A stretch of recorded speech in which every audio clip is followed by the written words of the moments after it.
그 당시 미술 비평이라는 게 사실상 다들 아는 사람들끼리 좋은 게 좋은 거지 하면서 그냥 좋게 좋게 써주는 분위기였거든요.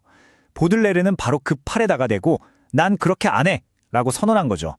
그러니까 한마디로 진부하고 썩어 빠진 당시 미술계에 그냥 전쟁을 선포해버린 거예요.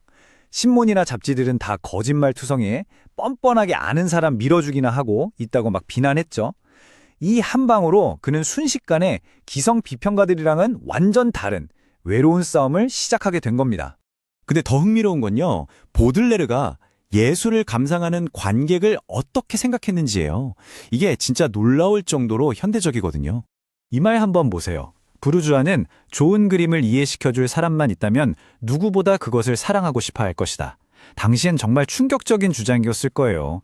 다들 대중은 예술을 몰라 라고 할 때 보들레르는 아니, 문제는 대중이 아니라 당신들, 즉 예술가랑 비평가들이 소통을 못하는 거야 라고 전곡을 찌른 거죠. 그러니까 보들레르 생각은 이거였어요. 부르주아라고 해서 예술의 적이 아니라는 거죠. 오히려 이 사람들은 제대로 된 설명만 있으면 얼마든지 위대한 예술을 사랑할 준비가 되어 있는 아주 중요한 관객이라는 거예요. 관점을 완전히 바꾼 거죠. 자, 그럼 보들레르가 생각하는 좋은 예술은 대체 뭐였을까요? 그는 이걸 설명하기 위해서 특정 화가들을 예로 드는데요. 그 첫 번째 타자가 바로 그의 영웅 외젠 들라크로와였습니다. 들라크로와의 마르쿠스 아우렐리우스의 마지막 말이라는 그림을 보고 이렇게 평합니다. 화려하고 장엄하며 숭고하고 오해받는 작품. 여기서 오해받는다는 말이 중요해요. 다들 제대로 못 보고 있다는 거죠. 보들레르는 이 그림에서 남들이 못 본 진정한 천재성을 발견한 겁니다.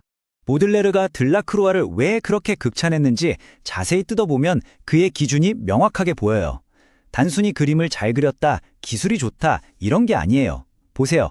가장 독창적인 화가, 날것의 감정적인 색채, 기교보다 심오한 조화, 전부 그림의 영혼에 대한 이야기죠. 색깔만으로 형태를 빚어내는 능력, 계속해서 새로워지는 천재성, 바로 이걸 진짜 예술이라고 본 겁니다. 여기서 보들레르가 정말 중요한 구분을 하는데요. 바로 대생에 대한 생각이에요. 한쪽에는 들라크로와처럼 색과 감정을 표현하기 위한 살아있는 대생이 있고요. 다른 한쪽에는 라파엘로 같은 그냥 그 자체로 완벽한 선을 추구하는 좀 딱딱한 대생이 있다는 거죠. 보들레르한테 진짜 예술은 당연히 전자였어요. 살아 숨쉬는 쪽. 자, 그럼 보들레르가 좋아하는 예술을 봤으니 이제 그가 아주 혐오했던 예술도 봐야겠죠? 그래야 그 차이가 확 느껴질 테니까요. 그 대표적인 희생양이 바로 우라스 베르네라는 화가입니다. 베르네는 당시 진짜 잘 나가던 화가였어요. 모두가 칭찬하고 좋아했죠. 근데 보들레르는 뭐라고 했냐면 재능 있는 사람이 저렇게 끔찍한 거나 그리고 있는 걸 보니 고통스럽다. 와, 정말 신랄하죠? 그럼 베르네의 그림이 왜 죄악이었을까요? 보들레르의 지적을 보면 겨울날보다 차갑다, 통일성이 없다, 자잘한 이야기들의 집합일 뿐이다. 한마디로 그림에 영혼이 없다는 거예요. 기술은 완벽할지 몰라도 아무런 감동도 전체를 아우르는 하나의 큰 그림도 없다는 거죠. 그냥 이것저것 잘 그린 걸 모아놓은 거대한 설술집 그림 같다고까지 했어요.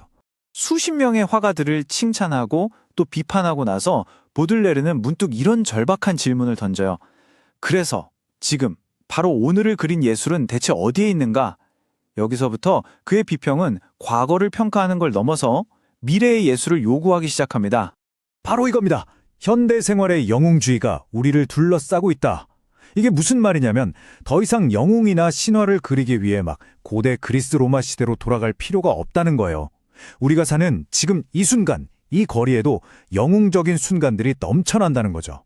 파리의 복잡거리는 거리, 카페에서 커피 마시는 사람들, 그들의 평범한 일상 속에서 위대함을 발견하라는 정말 혁명적인 요구였죠. 그리고 이 비평은 이 환상적인 문장으로 끝을 맺습니다. 우리가 넥타이를 메고 에나멜 구두를 신은 모습이 얼마나 위대하고 시적인지 보고 이해하게 만드는 것. 와, 그냥 평범한 정장 차림의 우리 모습에서 영웅성과 시를 발견해내라. 이게 바로 보들레르가 미래 예술가들에게 남긴 사명이었습니다.